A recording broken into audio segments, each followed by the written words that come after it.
اللهم صل على محمد وآل محمد۔ وہ یہ ہے کہ سجدہ، اس کے بارے میں ایک بڑی غلط فہمی ہمارے معاشرے میں پائی جاتی ہے، اور چونکہ اس غلط فہمی کا میں عینی گواہ بھی بنتا ہوں کئی مقامات پر، اس لیے ذمہ داری بڑھ جاتی ہے۔ جہاں پہ یہ غلطی دیکھی جاتی ہے وہاں پہ لوگوں کو بتایا تو جاتا ہے، لیکن وہ وقت ایسا ہوتا ہے کہ اس وقت مسئلہ سمجھنا ذرا مشکل ہو جاتا۔ وہ غلطی کیا ہے اور مجھے کہاں پہ اس غلطی کو دیکھنے کا زیادہ موقع ملتا؟ غلطی یہ ہے کہ کسی نامعلوم وجہ سے غالباً مسئلے کو صحیح نہیں سمجھا گیا، جس کی بنا پر ہمارے یہاں بہت سے ذہنوں میں یہ خیال پایا جاتا کہ اگر کبھی سجدگاہ نہ ملے تو ہاتھ کی ہتھیلی پہ سجدہ کر لو یا انگوٹھے کے ناخن پہ سجدہ کر لو۔ اب یہ تو وہ غلط فہمی ہے کہ جو بہت بڑی تعداد میں ہمارے یہاں لوگوں کے ذہن میں ہے، اور مجھے اس کا موقع اکثر ملتا ہے سفر حج کے دوران عینی گواہی دینے کا، کہ وہاں کچھ ایسے مواقع آتے ہیں کہ جب سجدگاہ کو ہم استعمال کر ہی نہیں سکتے۔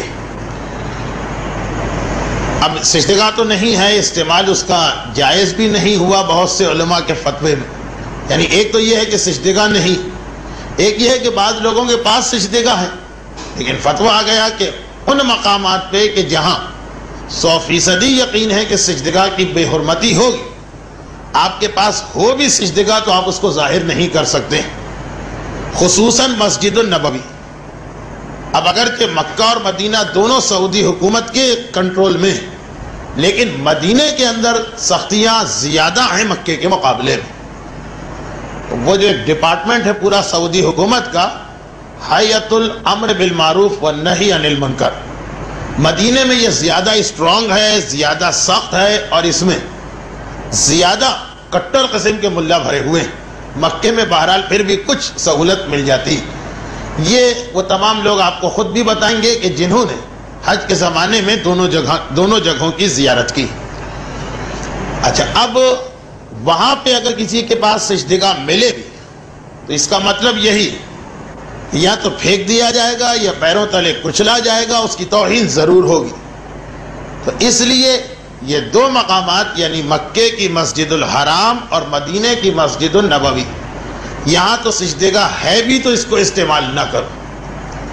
اچھا، اب ایک بات اور بتا دی جائے ضمناً کہ جہاں پر تقیہ لازم ہے، کچھ ایسے مقامات ہیں جو ہم اتنا زیادہ مسلمانوں سے اختلاف کرتے ہیں تقیہ کے مسئلے پر، 200-250 سال سے ہمارے ممبر بھی اس مسئلے کو بیان کرتے رہتے ہیں کہ تقیہ اسلام میں جائز ہے۔ تو وہ صرف زبانی بات نہیں ہے کہ قرآن میں لکھا ہے، حدیث میں لکھا ہے، مقام عمل میں بھی اس کی ضرورت پیش آتی ہے۔ تو کچھ ایسے مقامات ہیں کہ جہاں تقیہ واجب ہے آج بھی دنیا میں، ہمارے ملک کے اندر کچھ ایسے مقامات ہیں کہ جہاں تقیہ واجب ہے۔ ہمارے اپنے ملک میں سوات کا علاقہ ایک بہت بڑا حصہ ایسا، چیلاس کا علاقہ گلگت جاتے ہوئے بلتستان جاتے ہوئے بہرحال ایسا علاقہ ہے کہ جہاں تقیہ کی ضرورت پڑ سکتی۔ تو وہاں پہ اب ہوتا یہ ہے کہ کچھ لوگ تقیہ کو شاید اپنی کوئی توہین یا انسلٹ سمجھتے ہیں۔ مکہ مدینے میں بھی ایسے مومن ملتے ہیں، بڑے خوش دوڑے دوڑے آتے ہیں کہ مولانا ہم نے تو سجدگاہ رکھ کے ہی آج سجدہ کر لیا۔ اب یہ نہیں پتا کہ اللہ کو اس وقت یہ عمل ناپسند، آج آپ نے یہ سجدگاہ رکھ لی ہے، آپ کو ہمت ملی، کل آپ پھر لے جائیں گے اور کل پیروں تلے کچھ لی جائے گی، اور ہوا بھی ایسا ہی۔ تو یہ کوئی بڑے کمال کی بات نہیں ہوتی ہے کہ جہاں اسلام منع کر رہا کہ اپنے آپ کو خطرے میں نہ ڈالو اور آپ خطرے میں اپنے آپ کو ڈالیں، لیکن یہ ایک الگ بحث ہے کہ تقیہ کی خلاف ورزی سے گناہ بھی ہوتا ہے اور بعض اوقات عمل بھی غلط ہے، لیکن وہ بعد میں کبھی مسئلہ آئے گا۔ تو میں یہ عرض کر رہا ہوں کہ مکہ مدینہ، اچھا اسی طرح راستے میں مکے سے مدینے جاتے ہیں، بہت سی ایسی جگہوں پہ بس رک جاتی ہے کہ سجدے کی کوئی چیز نہیں، دیکھا کہ لوگوں نے بس جھٹ سے ہاتھ کی ہتھیلی بڑھائی اور سجدہ کر لی، ذرا کسی نے احتیاط کی تو ناخن پہ سجدہ کر لی، اور تو اور وہاں کی بات تو چھوڑیں، جب ہمارے قافلے کراچی سے چلتے ہیں تو چونکہ کراچی ایئرپورٹ پر 2 رکعت نماز مستحب ہے روانہ ہونے سے پہلے، اور ایئرپورٹ پہ جو مسجد بنی ہے وہ پوری کارپیٹڈ ہے قالین والی، تو فوراً ہاتھ بڑھایا، ہتھیلی پہ سجدہ کیا، یہاں کراچی میں کہ جہاں مقام تقیہ بھی نہیں۔ تو یہ دیکھا گیا کہ غلط فہمی بہت بڑے پیمانے پر۔ اب اس کا مسئلہ، تو پہلا مسئلہ تو یہ ہے کہ ہاتھ کی ہتھیلی پر تو سجدہ کسی بھی حالت میں صحیح نہیں، نہ عام حالت میں نہ مجبوری کے عالم، بلکہ ہتھیلی پہ سجدے کرنے کا مقصد تو یہی کہ انسان ایک خرابی سے نکال کے اپنے آپ کو دوسری خرابی میں ڈال دے، کیونکہ سجدے کے عالم میں صرف پیشانی ہی کا زمین پہ لگانا کافی نہیں، 6 اور اعضاء سجدہ، ہتھیلیاں اور گھٹنے اور پاؤں کے انگوٹھے۔ اب اگر آپ کے پاس سجدہ کرنے کی چیز نہیں تو اس کا مطلب یہ ہے کہ پیشانی کے لیے مسئلہ، باقی 6 چیزیں تو صحیح، لیکن جہاں آپ نے جھٹ سے اپنی ہتھیلی کو الٹا کر کے اس کے اوپر پیشانی رکھ دی تو جو 6 اعضاء زمین پہ لگے تھے اس میں سے بھی آپ نے ایک کم کر دیا، بجائے اس کے کہ سجدہ کیا صحیح، جتنا صحیح بھی ہو رہا تھا آپ نے اور اس کو غلط کر دیا۔ اب تو آپ کے جسم کے 5 ہی اعضاء زمین پہ رہ گئے، پاؤں کے انگوٹھے اور گھٹنے اور ایک ہاتھ، دوسرے ہاتھ کی ہتھیلی پہ تو سجدہ ہو رہا، وہ زمین پر ہے ہی نہیں۔ تو ہتھیلی پہ تو سجدہ کسی بھی حالت میں جائز نہیں، حالت مجبوری میں بھی جائز نہیں۔ تقیہ کے بعد دوسری ہے کہ کوئی مار مار کے سجدہ آپ سے کروا لے، وہ ایک الگ مسئلہ، لیکن ویسے کسی بھی حالت میں اسلام اجازت نہیں دیتا۔ اچھا، ناخن کا سجدہ بھی یہ بھی کہیں نہیں ہے، یہ بھی غلط ہے۔ ہاں، ہاتھ کی پشت، یہ تو ہتھیلی ہوئی، یہ پشت ہاتھ، ہاتھ کی پشت پر سجدے کی اجازت ہے مجبوری کے عالم میں۔ تو اختیار میں تو ہاتھ کی پشت پر بھی سجدہ باطل، لیکن مجبوری میں ہاتھ کی پشت پہ سجدہ ہو سکتا۔ ہتھیلی پر تو سجدہ نہ اختیار میں جائز ہے نہ مجبوری میں جائز۔ ہاتھ کی پشت پر مجبوری کے عالم میں سجدہ جائز ہے، لیکن وہ بھی کون سی مجبوری، وہ تفصیل بھی سنیے۔ مجبوری اسے کہتے ہیں کہ نماز قضا ہو رہی ہو اور صحیح سجدگاہ نہ ملے، وہ ہے مجبوری۔ فرض کیجئے کہ نماز میں تو بہت ٹائم باقی ہے، جماعت قضا ہو رہی، جماعت نکلی جا رہی ہے اور صحیح سجدگاہ نہیں مل رہی، چھوڑ دیں جماعت، اس لیے کہ نماز کو صحیح پڑھنا واجب ہے، جماعت سنت ہے۔ تو جماعت کی وجہ سے اگر آپ نے ہاتھ کی پشت پہ سجدہ کر لیا تو وہ نہیں مانا جائے گا سجدہ، اس لیے کہ جماعت کی بات بھی آپ کے پاس بہت ٹائم تھا فرادہ کا۔ تو اگر سجدگاہ والی چیز نہیں مل رہی ہے جماعت میں، بعد میں مل سکتی ہے تو انتظار کرو، قضا ہونے تک اگر نہیں ملے تب پھر یہ ہے کہ قضا ہونے کے قریب ہاتھ کی پشت پہ سجدہ چل سکتا۔ ابھی بھی اور تفصیل ہے، پہلے یہ بھی سمجھ لیں کہ کن چیزوں پر اسلام نے سجدے کی اجازت دی۔ بہت ہی آسان مسئلہ کہ زمین یعنی مٹی اور زمین سے نکلنے والے پتھر جو قدرتی حالت میں، یعنی اس پہ کوئی رنگ وغیرہ نہ چڑھایا گیا، جس طرح سے زمین سے نکلا ہے اسی حالت میں ہے، ذرا صاف کر دیا، ہموار کر دیا، اس میں تو کوئی نقصان نہیں، لیکن اگر اس کے اوپر رنگ کوئی چڑھا دیا گیا تو وہ الگ مسئلہ ہے۔ جیسے سیمنٹ بہرحال جپسم کے پتھر سے بنتی، اس پہ سجدہ صحیح ہے، لیکن سیمنٹ پہ رنگ آ گیا پھر سجدہ غلط ہو جائے گا۔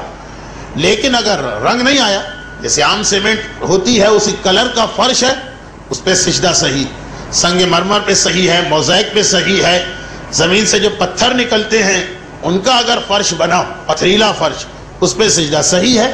خلاصہ یہ کہ ہر وہ چیز جو زمین کی مٹی یا پتھر ہے اور ہر وہ چیز جو زمین سے اگتی، لیکن معصوم کا جملہ غیر معقول و غیر ملبوس، نہ پہننے میں آتی ہے نہ کھانے میں آتی، زمین سے اگنے والی ساری گھاس، ساری فصلیں، درخت یعنی درخت کی لکڑی، شاخیں، ٹہنیاں، پتے، پھل، لیکن پھل کے وہ حصے جو کھائے نہیں جاتے، اگر چھلکا نہیں کھایا جاتا، آم کے چھلکے پہ سجدہ صحیح، لیکن سیب کے چھلکے پہ سجدہ غلط، تو وہ چیز کے جو کھائی نہیں جاتی، گٹھلیاں، جن پھلوں کی گٹھلی کھا لی جاتی ہے سجدہ غلط ہے، جن پھلوں کی گٹھلی نہیں کھائی جاتی ہے سجدہ صحیح۔ اصول یہ ہے کہ غیر و معقول، زمین سے اگنے والی چیز جو کھانے میں نہ آئے اور پہننے میں نہ آئے، ان دو کے علاوہ زمین سے اگنے والی چیز اور زمین کے اجزاء میں مٹی اور پتھر، ان پہ سجدہ صحیح۔ اور ان کے علاوہ ایک چیز اور امام نے بتائی، کاغذ. کاغذ پہ سجدہ بھی صحیح ہے، ولو مصبوغاً، چاہے کاغذ رنگین ہی کیوں نہ ہو. البتہ رنگین سے مطلب ہے کاغذ بنتے وقت جو اس میں رنگ ملا دیا گیا وہ والا رنگین کاغذ صحیح. اور ایک ہے کہ کاغذ سفید تھا، آپ نے اس کے اوپر خود سے کوئی رنگ چڑھایا، وہ تو غلط. مثلا وہ ڈرائنگ پینسل سے یا کلر پینسل سے آپ نے اس کو رنگین کر دیا، وہ غلط. لیکن رنگین بنتے وقت ہی رنگین کاغذ، جیسے آج کل ٹیشو پیپرز مختلف رنگوں کے ہوتے، یہ رنگ بعد میں چڑھایا نہیں جاتا، کاغذ بننے کے دوران ہی رنگ ہے. تو جو جملہ ہے آغا خوئی کا بھی اور امام خمینی کا بھی، بلکہ پانچویں امام کی حدیث کا، وَلَوْ مَصْبُوغًا، کاغذ پہ سجدہ صحیح ہے چاہے وہ رنگین ہی کیوں نہ ہو. تو تین چیزیں ہو گئیں، اگنے والی چیزیں زمین یعنی مٹی اور پتھر اور کاغذ. ان میں سے کوئی چیز بھی اگر آپ کو مل سکتی تو آپ مجبور نہیں کہلائیں. یہ نہیں ہے کہ خاک شفا کی اگر مہر غائب ہے تو آپ نے کہا میں مجبور ہوں، نہیں. کوئی بھی وہ چیز کہ جو ان تین کی کیٹیگری میں آ جاتی. تو آج کل جو دنیا اتنی ترقی کر گئی، کاغذ ایک ایسی چیز ہے کہ دنیا کے تقریباً ہر گوشے میں آپ کو مل سکتا ہے. اس اعتبار سے تو یہ مسئلہ بڑا مشکل ہے کہ انسان کہے کہ مجھے کاغذ تک نہیں مل رہا. اور جنگلوں اور بیابانوں میں اگر کاغذ نہ ملے تو وہاں پتے مل جائیں گے یا وہ مٹی مل جائے گی. جنگل، بیابان، صحرا، اس کی تو مٹی بالکل صحیح مٹی. انسان شہروں میں اگر پھنس جائے، یہاں پہ یہ ہے کہ آج کل مشکل ہے بعض اوقات فرش ملنا، قالین بچھے ہے، دریا بچھی ہے، ڈامر یا تارکول کی سڑک ہے، تو شہروں میں کاغذ مل جائے گا. اور اگر جنگل اور بیابان میں کاغذ نہیں مل رہا تو وہاں اس سے اچھی چیز یا پتے یا مٹی یا ریت یا زمین، بہرحال کچھ نہ کچھ مل جائے گا.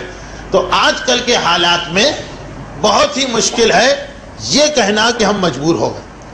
لیکن خیر، ان میں سے کوئی چیز بھی آپ کے پاس ہو تو آپ مجبور نہیں. جب ان میں سے کوئی بھی چیز نہ ملے کسی وجہ سے، اب کیا کیا جائے؟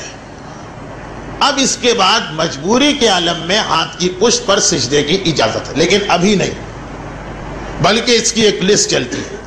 اگر صحیح چیز نہ ملے تو پھر تمام علماء اس پہ متفق ہیں کہ پھر مجبوری کے عالم میں اپنے لباس پہ سجدہ واجب ہے. یہ حدیث کا جملہ، معصوم کا جملہ، کہ نمازی کو علی ثیابہ یسجد علی ثیابہ، مصلی یعنی نمازی اپنے کپڑے پہ سجدہ کرے گا. تو جس وقت صحیح چیز نہ ملے، اب مجبور ہو گیا، لیکن مجبوری میں بھی ہاتھ نہیں آیا، ابھی لباس آیا، اپنا لباس، دامن کو پھیلائیے، آستین کو پھیلائیے، جو بھی لباس ہے. خواتین ہیں اگر ان کی چادر میں اتنی گنجائش ہے، بہرحال پہلے اپنے لباس پہ سجدہ کرنا واجب. یہاں تک کہ اگر لباس اتارا جا سکتا سجدے کی وجہ سے، کہ مثلا یوں تو لباس مشکل ہے لیکن آپ نے سارے بٹن کھولے تو لباس پھیل سکتا، تو اتارنا اور اتار کے سجدہ کرنا یہ واجب ہو جائے گا. ہاتھ کی پشت ابھی نہیں، لباس. اگر لباس پر بھی سجدہ ممکن نہ ہو، سردی بہت زیادہ ہے، لباس نہیں اتار سکتے کیونکہ یہ توضیح کا جملہ، گرمی بہت زیادہ ہے، لباس نہیں اتار سکتے، لو چل رہی ہے، جسم کو نقصان ہوگا، اس کو لپیٹ کے رکھنا. یا خواتین کا مسئلہ کہ ان کا تو ذرا بھی جسم نہیں کھل سکتا، تو اور کوئی ایسی مجبوری، ایسا ماحول ہے، ایسا مجمع ہے کہ لباس نہیں اتار سکتے، شرعی مجبوری بن جائے. پھر اس کے بعد تیسرے نمبر پر آتا ہے، اچھا اب یہاں آغا خوئی امام خمینی میں اختلاف. آغا خوئی کہتے ہیں کہ یہ لسٹ 3 آئٹم پر مشتمل ہے.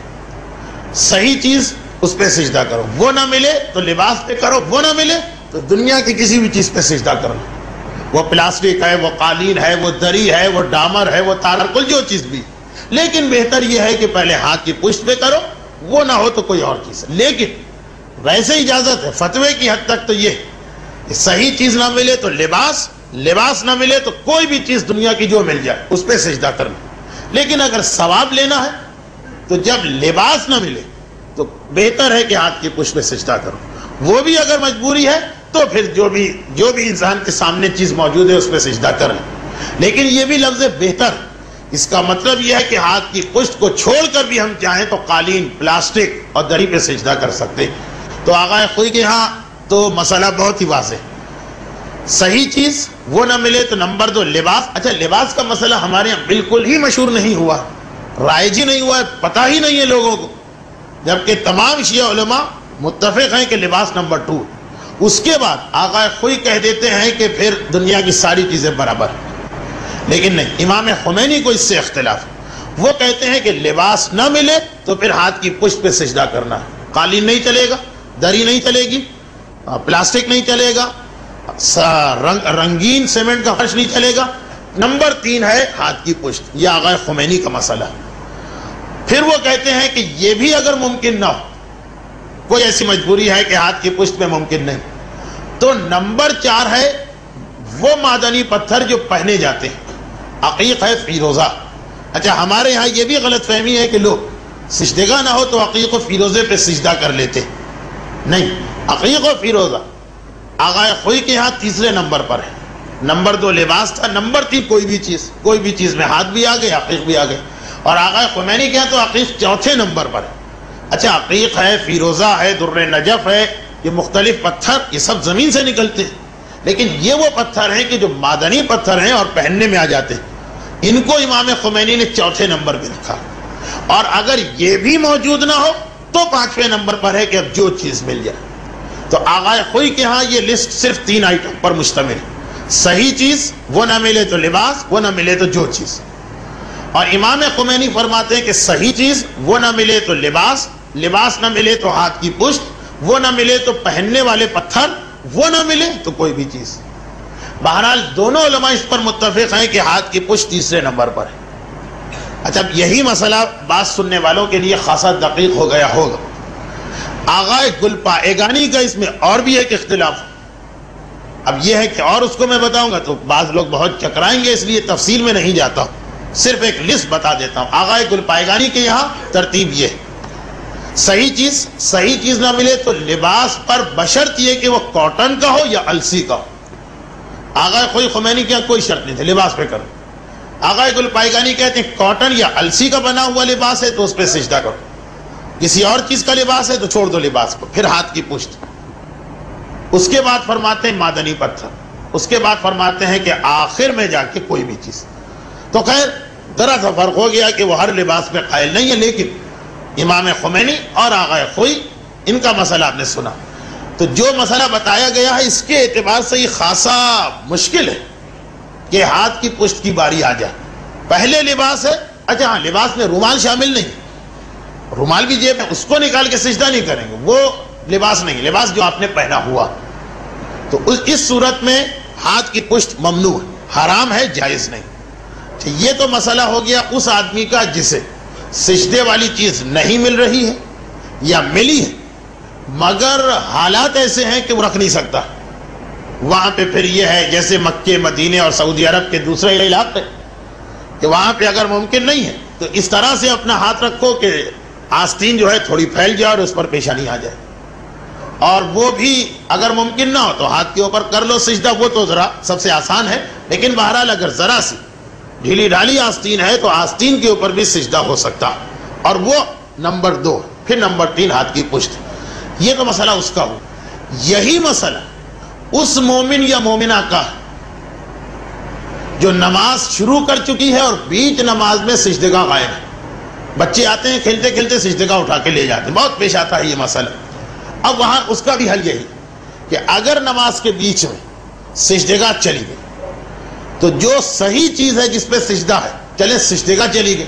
لیکن اگر کوئی اور اس کا الٹرنیٹ آپ کے پاس موجود، کوئی بات نہیں، اس کو نکال لیجئے. مثلا جیب میں کاغذ رکھا ہے، یا یہ ہے کہ جو مصلی ہے اس کے نیچے سیمنٹ کا فرش ہے تو ٹھیک ہے، اب سجدگاہ چلی گئی. جب سجدے میں جائیں گے مصلی کو لپیٹ کے سیمنٹ کے اوپر سجدہ کر لیجئے، صحیح والی سیمنٹ یا سنگ مرمر یا موزائک.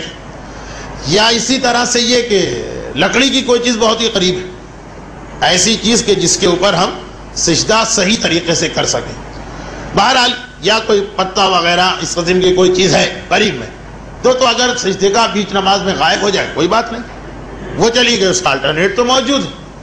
اچھا، اور یہ بھی میں بتا دوں کہ نماز کے بیچ میں کسی مجبوری کی وجہ سے چند قدم آگے پیچھے ہونے کی اجازت ہے. نہ قبلے سے ہٹیں نہ کسی سے بات کریں، لیکن جسم کو ہلا سکتے ہیں. کہ مثلا کاغذ جو ہے وہ الماری میں رکھا ہے اور الماری بالکل سامنے ہے، نماز کو روک کے چند قدم گئے الماری سے جا کے کاغذ نکالا، پھر اتنا پیچھے ہٹنا پڑے گا کہ پوری نماز کی جگہ بن جائے، نماز صحیح۔ یا دائیں طرف الماری اور قبلہ سامنے، قبلے سے ہٹے بغیر کھسکے اور وہاں سے کاغذ وغیرہ اٹھا کے نا۔ لیکن یہ بھی ہے کہ جب تھوڑا بہت چلنا ہو، اب فرض کیجئے کہ آپ نماز پڑھ رہے ہیں پہلی منزل پر اور آپ کی الماری رکھی ہے گراؤنڈ فلور پر، تو نماز کے بیچ میں اگر آپ اوپر سے نیچے اترے اور نیچے سے کاغذ لے کے اوپر گئے، چاہے آپ قبلے سے نہ بھی ہٹے، وہ تو بہرحال وہ تو مسلماً غلط ہے، چند قدم کی بات ہے، شاید دوسرے کمرے میں جانا بھی صحیح نہ ہو۔ تو یہ تو میں نے ایک ضمنی بات بتا دی کہ اگر سجدگاہ بچہ اٹھا کے لے گئے، یا یہ کہ عام حالت میں مسجدوں میں کبھی رش زیادہ ہوتا ہے، ہوا سے پتے اڑ گئے، جب جو لوگ پتے کے اوپر سجدہ کر رہے ہیں تو ٹھیک ہے، اگر وہ صف کو ہٹا دیں اور نیچے صف کو ہٹانا ممکن ہو، نیچے موزیک یا سنگ مرمر اسی پہ سجدہ کر لیں۔ تو خلاصہ یہ ہوا کہ اگر بیچ نماز میں سجدگاہ چلی گئی تو کوئی مسئلہ نہیں، اگر اس کا الٹرنیٹ آپ کو مل سکتا ہے۔ اچھا، اگر سجدگاہ بھی گئی اور کوئی چیز نہیں ہے جس پہ ہم سجدہ کر سکیں، تو پھر یہ دیکھا جائے گا کہ نماز میں کتنا ٹائم باقی ہے۔ اگر اتنا ٹائم ہو کہ یہ نماز توڑ کے نئی نماز پڑھ سکتے ہو تو اس نماز کا توڑنا واجب ہے۔ فرض کیجئے کہ 1 بجے دوپہر کو نماز ظہرین پڑھ رہے ہیں، اس میں سجدے کا غائب اور قریب میں کوئی ایسی چیز نہیں ہے جس پہ سجدے کی اجازت، وہ تو نماز توڑ دیجئے، صحیح چیز لا کے دوبارہ پڑھے نماز۔ اور اگر اتفاق سے نماز کا وقت بھی بہت کم رہ گیا، قضا ہونے والی تھی، ہم نماز پڑھ رہے تھے، چیز غائب ہو گئی اور اس کا کوئی الٹرنیٹ نہیں مل رہا، تو وہی لسٹ جو ابھی آپ نے سنی کہ آغا خوئی اور امام خمینی کہتے ہیں کہ پھر لباس کو پھیلا کے اس پہ سجدہ کرو، اور یہ بھی ممکن نہ ہو تو آغا خوئی کہتے ہیں کسی بھی چیز پہ سجدہ کر لو، امام فرماتے ہیں کہ ہاتھ کی پشت پہ سجدہ کرو۔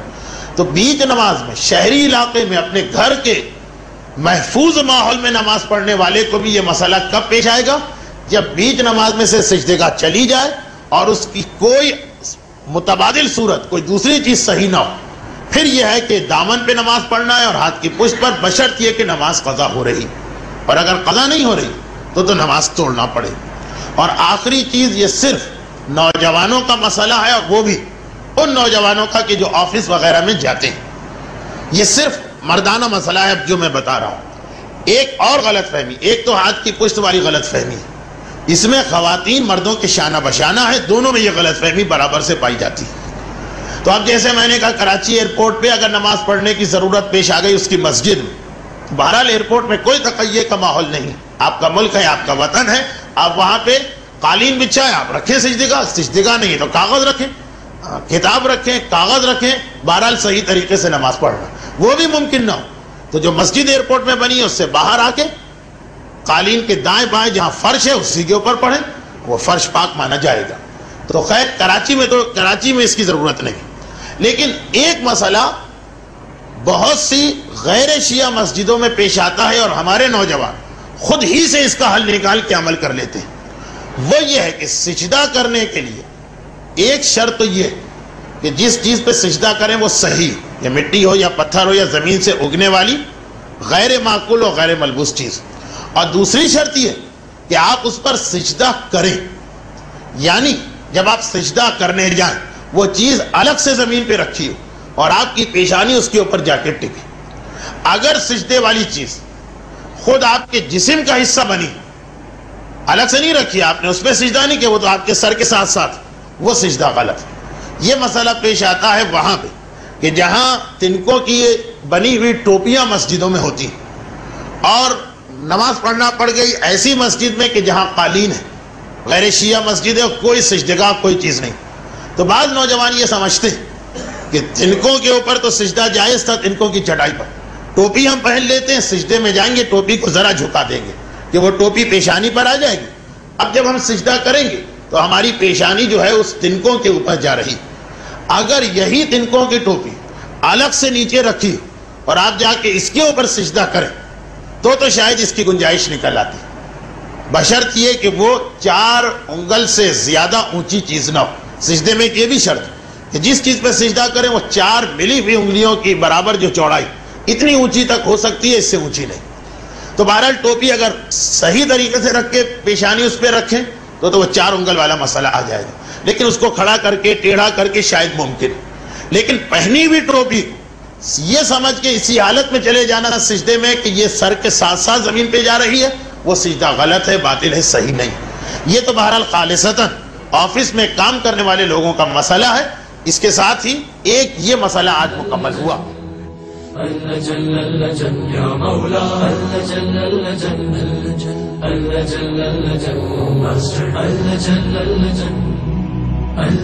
يا صاحب السماء